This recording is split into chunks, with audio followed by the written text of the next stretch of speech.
World War I is remembered as the war that changed everything. The Great War. The war to end all wars. We recall the trenches, the poppies, the sacrifice. We are taught about brave men going over the top, about the poetry, the honor, the tragedy. But what we are taught is a carefully constructed version of events sanitized through a century of careful curation. The real war, the one that soldiers actually experienced, was systematically buried by governments, by military leadership, by the men themselves who returned home and chose never to speak. What follows are 19 soldier experiences from World War I that were actively suppressed, not because they were untrue, but because they revealed a war that had become a machine of human processing, where men were not heroes but inventory, where death was not tragic but administrative, and where the collapse of the human body and mind became so routine that it required its own bureaucracy to manage the scale of the damage. The first experience concerns the smell. We know trenches were muddy, we know they were dangerous, but the olfactory reality of trench warfare was so overwhelming that it constituted a form of violence in itself. British soldiers stationed in the Ypres salient during the spring of 1917 reported that the smell of decomposition was not occasional or localized, it was the air itself. Rotting human flesh, rotting horse flesh, rotting sandbags soaked in human waste, chlorine gas residue, and the sweet stench of gangrene combined into an atmosphere that soldiers described as semi-solid. Men vomited during their first week in the line not from fear but from the smell.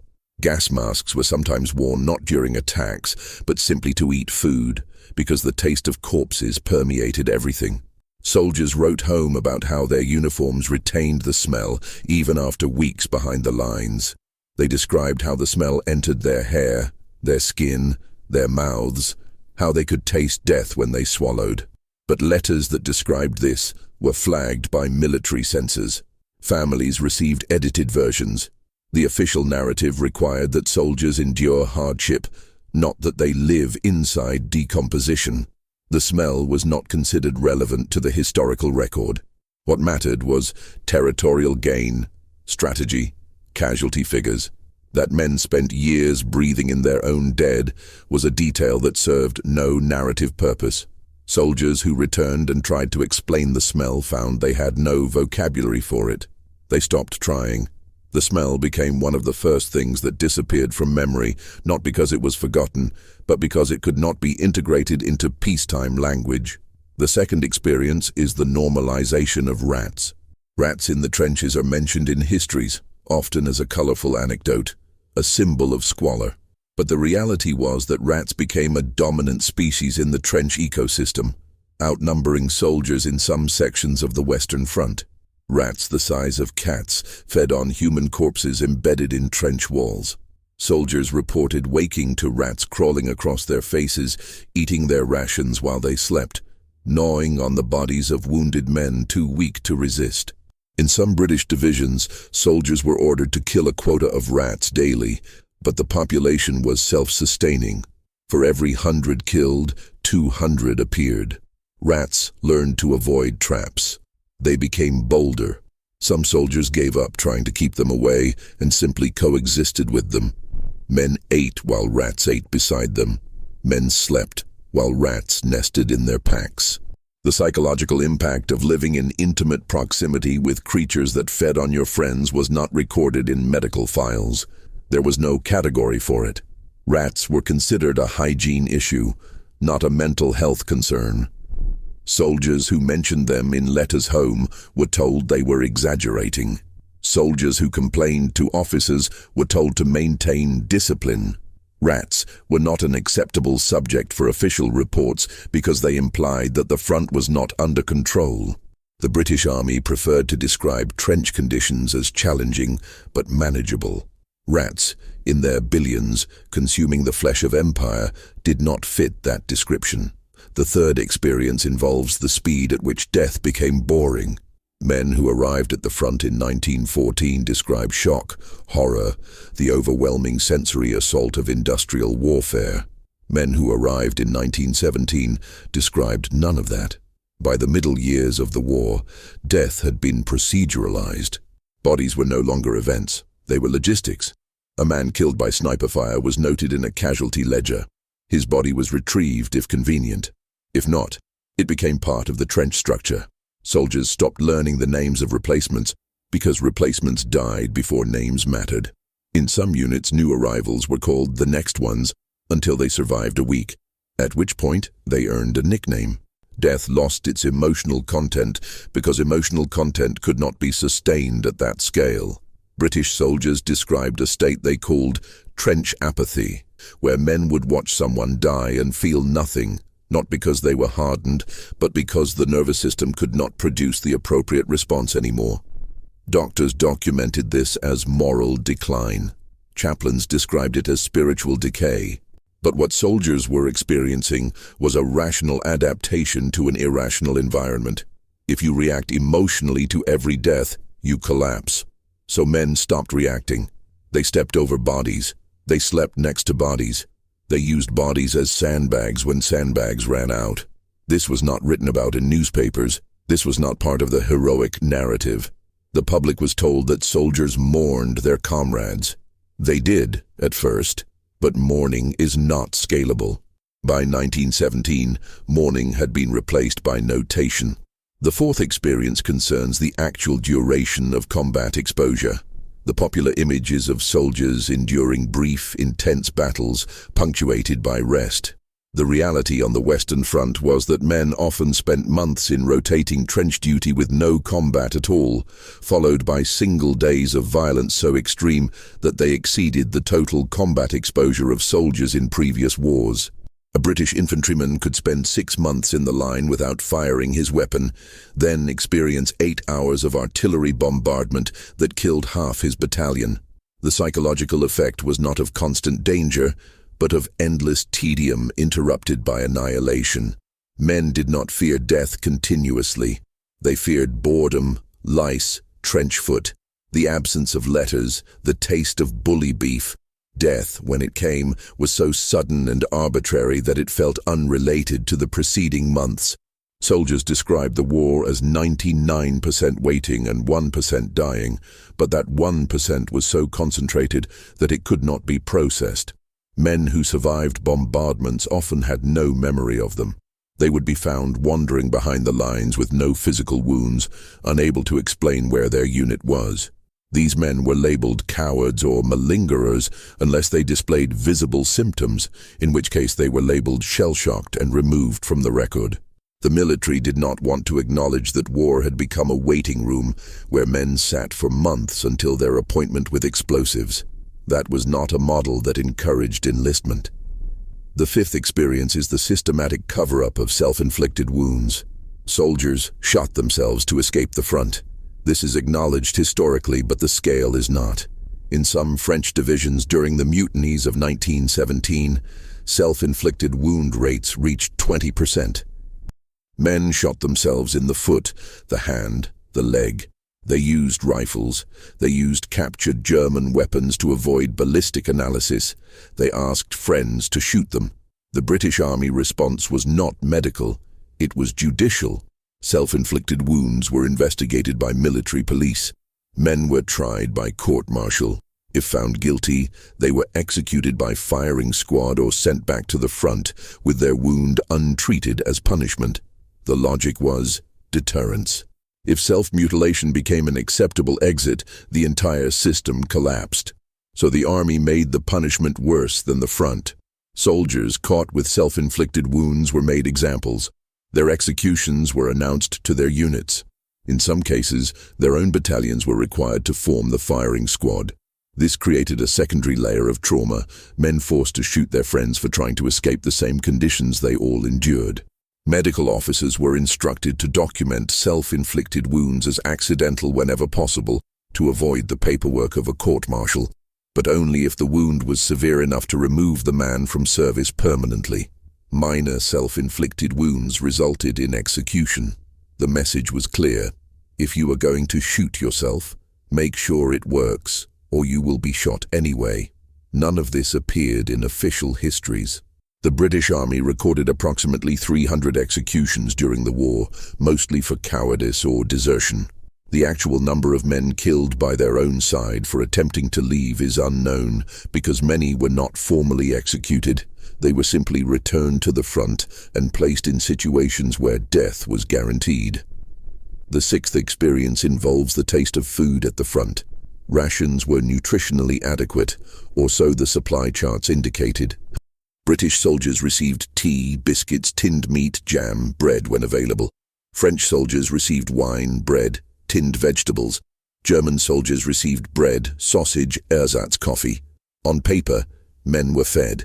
In reality, food at the front was inedible not because of its content, but because of its context. Bread arrived moldy. Biscuits were so hard they cracked teeth. Tinned meat tasted like the metal it came in. Water was chlorinated to the point of toxicity. Men drank it anyway. Tea was made with contaminated water and tasted like iodine. Soldiers described every meal as an act of forcing down material their bodies rejected. Vomiting after eating was common, not from illness but from revulsion. The psychological effect of being unable to enjoy food, of eating becoming a chore indistinguishable from labor, contributed to the overall sense that the body was no longer one's own. The war had claim to it. You fed it because it required fuel, not because you were hungry. Hunger itself became abstract. Men forgot what hunger felt like because they were always either too nauseous to eat or too exhausted to care.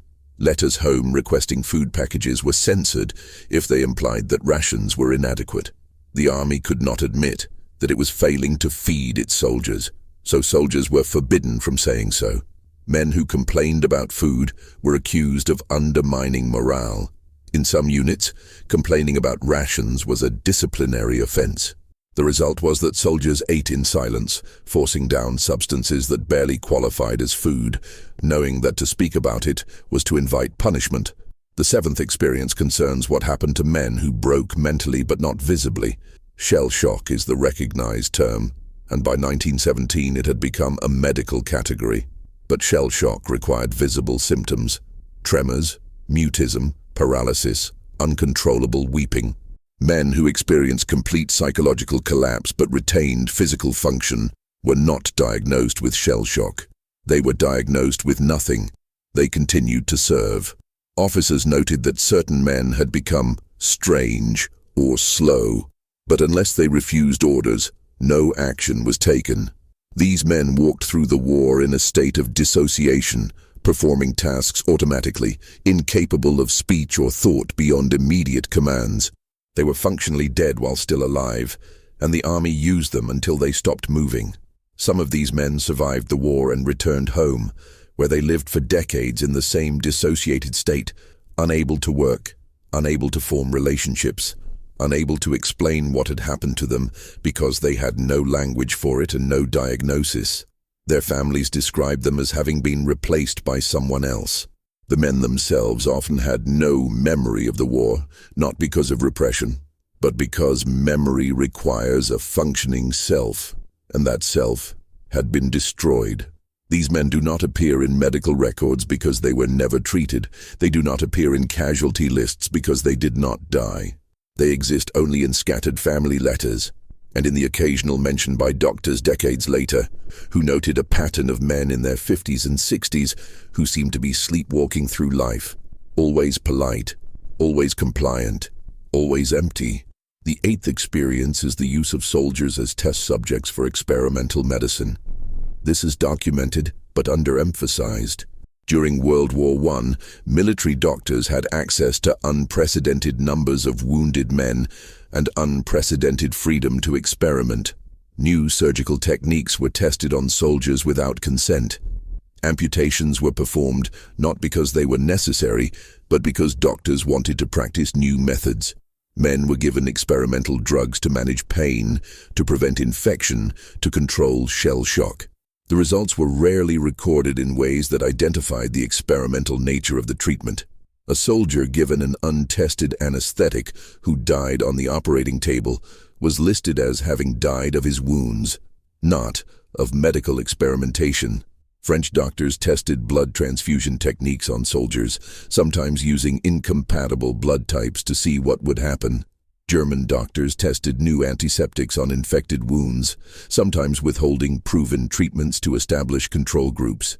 British doctors performed exploratory surgeries on head wounds to map brain function, removing pieces of skull and recording what abilities were lost. Soldiers could not refuse treatment. To refuse was to be court-martialed for disobeying orders. The concept of informed consent did not exist in a military context. Your body belonged to the army, and the army could do with it what it wanted. Some of these experiments advanced medical science. Blood transfusion techniques developed on the Western Front saved lives in World War II. Plastic surgery techniques developed to repair facial wounds became standard practice, but the men on whom these techniques were developed did not benefit. They were the prototypes, and prototypes are expendable. None of this was discussed publicly. The image of the noble military doctor saving lives was essential to maintaining support for the war. That some of those doctors were using soldiers as laboratory animals was not compatible with that image. The 9th experience involves what happened to soldiers' mail. Letters home were censored, this is known. Officers read every letter and redacted information deemed sensitive. But the scope of censorship went far beyond military intelligence. Letters that described fear were censored. Letters that described depression were censored. Letters that described the true physical conditions of the trenches were censored. Letters that questioned the purpose of the war were destroyed entirely, and the soldier reprimanded. The result was that families at home received a curated version of their sons' and husbands' experiences, one in which men were tired but brave, uncomfortable but enduring, eager to return home but committed to victory. The actual letters, the ones in which men begged to be allowed to leave, in which they described a desire to die just to escape, in which they stated plainly that the war was pointless and that everyone involved knew it. Those letters never arrived. Soldiers learned quickly what could and could not be said. They began writing 2 versions of letters, one for the censor and one that they kept with them, intending to give it to their families if they survived. Most did not survive, and those letters were lost with them. The families never knew. They believed the censored version because it was the only version they received. After the war, families who asked returned soldiers about their experiences were confused when the stories did not match the letters. Soldiers could not explain that the letters had been lies, not because the soldiers were lying, but because the truth had been systematically removed. The gap between the censored letter and the lived reality became another form of trauma, one that made communication with loved ones impossible even after returning home. The 10th experience concerns the use of soldiers to clear bodies from no man's land, a task that was considered so routine it was not mentioned in most accounts. Between major offensives, units were assigned burial details. Men would crawl into no man's land at night and drag bodies back to their own lines, where they would be buried in mass graves or, if the ground was too frozen, stacked behind the trenches. These burial details were not volunteers. They were rotated through units like any other duty. The psychological impact of spending nights dragging decomposing bodies through mud while under occasional sniper fire was not considered worth noting. It was simply part of the job. Men assigned to burial details often developed infections from handling rotting flesh. Gloves were not always available. Soap was not always available. Men washed their hands in the same chlorinated water they drank. Some developed sepsis and died not from enemy action, but from burying their comrades. The smell impregnated their uniforms and could not be washed out. Men on burial details were often avoided by other soldiers because they smelled like corpses. They slept separately. They ate separately. They became a subclass within the trench hierarchy, the men who touched the dead. Some volunteered for burial details repeatedly because it was nighttime work, and therefore safer than daytime trench duty. They preferred dragging corpses through mud to sitting in a trench waiting to become a corpse themselves. The logic made sense. The fact that it made sense was itself a kind of insanity, but no one questioned it. The war had its own logic, and that logic was not subject to moral evaluation. The 11th experience is the extent to which soldiers were lied to about their own medical conditions. Men diagnosed with tuberculosis were told they had a mild respiratory infection. Men with permanent hearing loss were told it would resolve after rest. Men with traumatic brain injuries were told they had headaches. The reason for this was administrative, not cruel. If a soldier knew his condition was permanent, he might request discharge. If he believed it was temporary, he would continue to serve. Military doctors were under pressure to return men to the front as quickly as possible. A diagnosis that implied long-term disability was a diagnosis that removed a man from service. So doctors lied. They told men they were recovering when they were not. They told men they would heal when the damage was irreversible. Soldiers believed them because soldiers had no choice but to believe them. There was no second opinion. There was no appeal. When men returned home after the war and discovered that their conditions were permanent, they often blamed themselves, believing they had failed to recover because of personal weakness. They did not know they had been lied to. Their families did not know. Doctors at home, seeing patients with untreated chronic conditions, assumed the men had not sought treatment during the war. They had. They had been told there was nothing wrong. The systematic lying to patients about their own bodies created a generation of men who did not trust their own perceptions of their health, who believed that pain was something to be ignored, and who died earlier than they should have because they had been trained not to seek help. The 12th experience involves the role of military chaplains, who were not sources of comfort but extensions of military discipline. Chaplains were officers. They reported to command. Their job was not to provide spiritual care, but to maintain morale, which meant discouraging doubt, discouraging fear, and discouraging any religious interpretation of the war that did not align with national victory. Soldiers who expressed religious objections to killing were counseled by chaplains who told them that God supported the war effort. Soldiers who questioned the morality of the war were told they were being tested by Satan. Soldiers who wanted to pray for the enemy were told that the enemy were not humans in the same sense, that Germans or Austrians or Ottomans were spiritually inferior, and that killing them was not sin, but duty. Chaplains held services in the trenches that were less about worship and more about reinforcement of the chain of command. God was enlisted. He was on the side of whichever nation the chaplain served. Soldiers who found no comfort in this, who felt that religion had been weaponized, stopped attending services. Chaplains reported these men to officers as potential morale problems. In some cases, soldiers were ordered to attend religious services as a form of discipline. The result was that religion became another tool of control, another thing the war had taken and repurposed. Soldiers who had been devout before the war often lost their faith entirely, not because they had seen too much death, but because they had seen their faith used to justify that death. Chaplains wrote reports after the war describing a crisis of faith among returning soldiers, expressing confusion about why men who had been saved by God's grace were now rejecting the church. They did not understand that soldiers were not rejecting God, but rejecting the version of God that had been used to send them into the trenches. The 13th experience concerns the informal economies that developed in the trenches, economies based on the trade of human remains. Soldiers looted bodies, both enemy and friendly. This is acknowledged, but the scale and systematization are not. In some sectors of the front, looting was so common that it was functionally a secondary duty. Fresh bodies were searched for valuables before they were buried. Watches, rings, money, photographs, anything that could be traded or sold was taken. Soldiers justified this by saying the dead had no use for these items, which was true, but missed the point. The point was that the war had made grave robbery a routine activity. Soldiers who objected were considered naive. Officers ignored it unless it became disruptive, which it rarely did because everyone was doing it. The trade network extended beyond the front. Items looted from bodies were sold to civilians behind the lines, who sold them in markets, who sold them to other soldiers. A watch taken from a dead German in no man's land might end up on the wrist of a French soldier 3 sectors away within a week. Gold teeth were pried from corpses and sold by weight.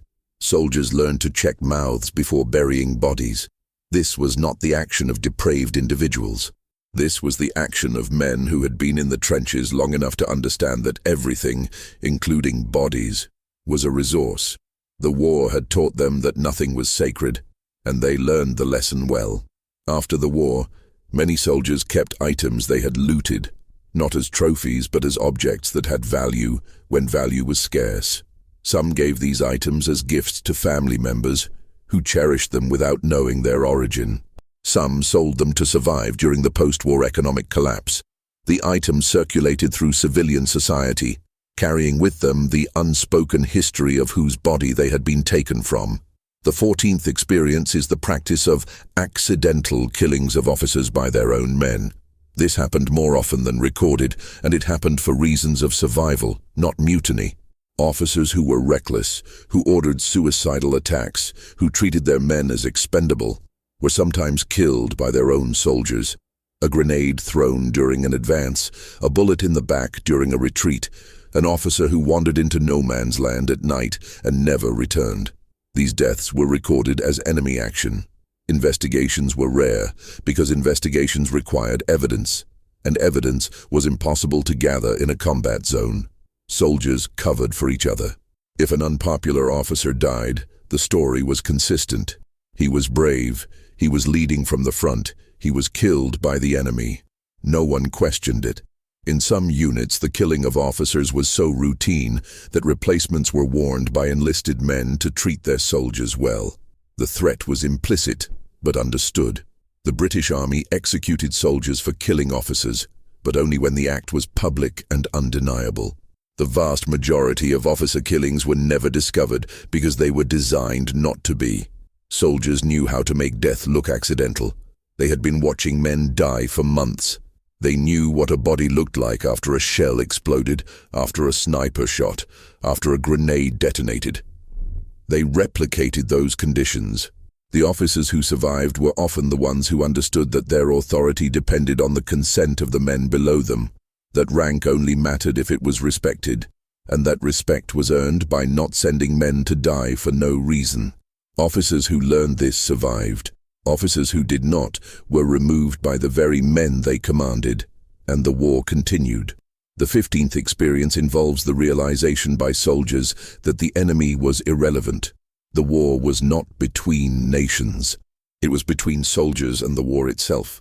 Men on both sides of no man's land understood this earlier than anyone at home. They were not fighting Germans or French or British. They were fighting the trench, the mud, the lice, the rats, the cold, the heat, the boredom, the terror. The enemy soldier in the opposing trench was experiencing the same thing. This led to informal truces that went far beyond the famous Christmas truce of 1914. Truces occurred constantly, negotiated through hand signals, through patterns of fire, through mutual understanding. A German sniper who always fired at the same time each day was not incompetent. He was signaling. British soldiers learned to avoid that spot at that time, and in return, they fired their own shots at predictable times and places. Both sides avoided killing each other whenever possible, because killing meant retaliation, and retaliation meant more work for everyone. Sectors of the front went weeks without casualties, not because nothing was happening, but because both sides had agreed that nothing would happen. Officers on both sides were aware of this and tolerated it as long as it did not interfere with orders from above. When orders came for an offensive, the truce ended, men killed each other, and then the truce resumed. Soldiers did not hate the enemy. They hated the generals who ordered the offensives. They hated the politicians who prolonged the war. They hated the civilians at home who had no idea what the front was actually like. The enemy was a mirror. He was another man trapped in the same machine. Sometimes, during truces, soldiers would meet in no man's land and trade goods, tobacco for food, chocolate for alcohol. They would show each other photographs of their families, they would shake hands, then they would return to their trenches and, when ordered, shoot at each other again. The cognitive dissonance was managed by understanding that the shooting was not personal. It was procedural. You shot because you were told to shoot.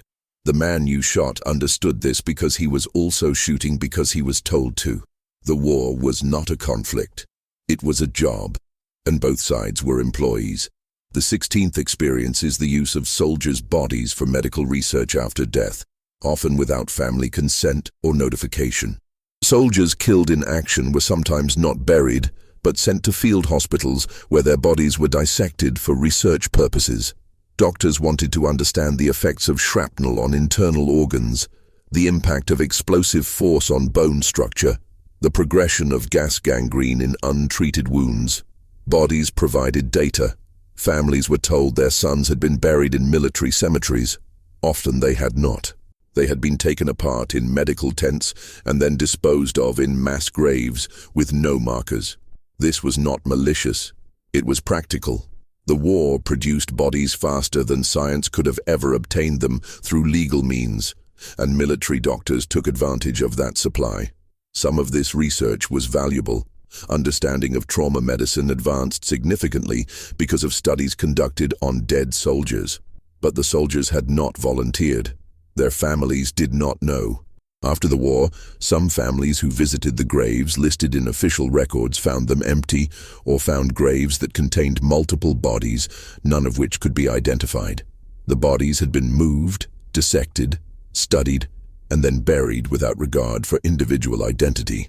The military's position was that once a soldier died, his body belonged to the military. Families had no legal claim.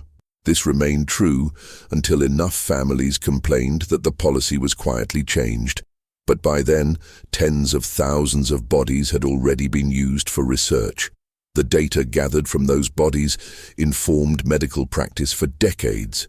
Every time a doctor successfully treated a traumatic injury using techniques developed during World War I, they were using knowledge gained from the unauthorized dissection of soldiers' corpses. The 17th experience concerns the problem of time perception. Soldiers lost the ability to judge time accurately. Days blurred together. Men could not remember if they had been in the trench for a week or a month. The monotony of trench duty combined with the intensity of bombardments created a psychological state where time became non-linear. Soldiers would experience a bombardment that felt like hours but had lasted 15 minutes. They would experience a week of trench duty that felt like a single afternoon. This was not poetic. It was a documented medical phenomenon. Doctors called it temporal disorientation, but they had no treatment for it and no real understanding of its cause. Soldiers stopped keeping track of dates. They stopped caring what day it was. The only time that mattered was time until relief, and that time was always uncertain. Men were told they would be relieved in 3 days and then stayed in the line for 2 weeks. They were told they would be in the line for a week and were pulled out after 2 days. The unreliability of time estimates meant that soldiers stopped planning, stopped anticipating, stopped thinking beyond the immediate present. This had the effect of making men more compliant because compliance requires no future. You follow orders because there is nothing else to do, and the concept of later has become meaningless. After the war, many soldiers had difficulty readjusting to civilian time. They missed appointments because they could not judge duration. They could not hold jobs that required punctuality. Their families described them as being stuck, as if they were still waiting for relief that never came. Some of these men spent the rest of their lives in that state, unable to reconnect with the forward motion of time, living in a permanent present that was neither peaceful nor violent, just empty. The 18th experience is the systematic suppression of information about friendly fire casualties. Men were killed by their own artillery constantly. British soldiers were killed by British shells. French soldiers were killed by French shells. German soldiers were killed by German shells. This was not rare. In some offensives, friendly fire accounted for up to 15% of casualties. Artillery calculations were imprecise. Communication between infantry and artillery was poor. Shells fell short. Shells fell long. Shells hit the wrong coordinates. Men in the trenches had no way to distinguish between enemy fire and friendly fire until the shells started landing on them, and by then, it was too late. The official response to friendly fire deaths was to record them as enemy action. There was no paperwork category for killed by our own side. To create one would be to admit that the system was flawed, that men were dying not because of the enemy, but because of incompetence or error within their own command structure. Families were told their sons had been killed heroically by German artillery. They had not. They had been killed by British artillery operated by British soldiers who had been given the wrong coordinates. Survivors of friendly fire incidents were told not to discuss it. Officers made clear that mentioning friendly fire was equivalent to undermining the war effort. The result was that men died, their deaths were lied about, and the artillery crews who killed them never knew. They continued firing, continued making the same errors, continued killing their own men, because no one told them what was happening. The feedback loop that would have corrected the problem was deliberately severed to protect the reputation of the artillery corps. After the war, some veterans tried to correct the record, tried to tell families the truth about how their loved ones had actually died, but they were ignored. The official story had already been written, and the official story did not include the fact that the British Army had killed thousands of its own soldiers through incompetence and then covered it up.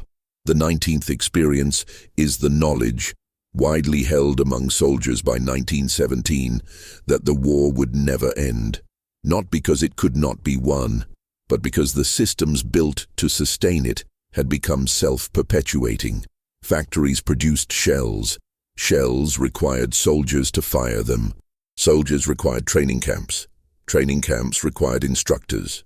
Instructors required administrative staff. Administrative staff required supply lines.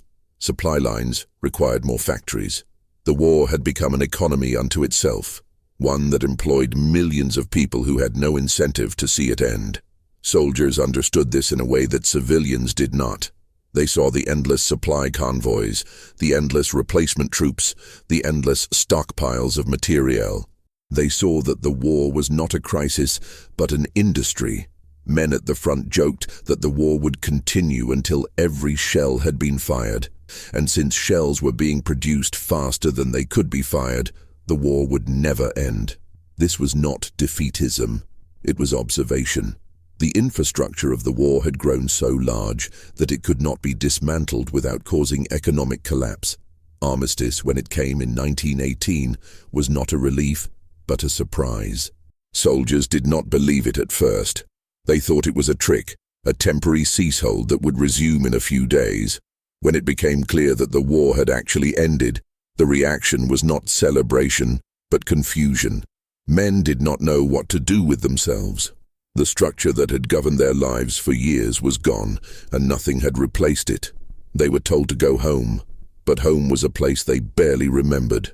Some soldiers stayed near the front for months after the armistice, unable to leave, living in abandoned trenches because the trenches were more familiar than civilian life.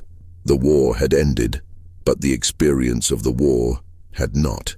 It continued in the bodies and minds of millions of men who had been processed through the machinery of industrial warfare and then released back into a society that had no use for them and no understanding of what had been done to them. The Western Front was dismantled over a period of years. Trenches were filled in, barbed wire was removed, unexploded shells were left in the ground where they remain today, still killing people a century later. The bodies that could be identified were buried in cemeteries. The bodies that could not were left where they were. Farmers ploughing fields in France and Belgium still unearth bones. The land itself is still contaminated with lead, arsenic, and human remains. The infrastructure of the war is gone, but the war is still there, embedded in the soil, waiting to be disturbed. The men who survived carried the war with them into civilian life, into marriages, into jobs, into old age. They did not speak about it, not because they had forgotten, but because speaking required an audience capable of understanding, and no such audience existed. The war had created a language that only soldiers spoke, and that language died with them. What remains is the official history, the monuments, the poppies, the narrative of sacrifice and heroism. What remains is a sanitized version of events that removes the smell, the rats, the boredom, the lies, the friendly fire, the systematic abuse of human bodies for the perpetuation of a conflict that had no clear purpose and no achievable goal. The war did not end because it was won. It ended because the machinery ran out of fuel, and the fuel was men.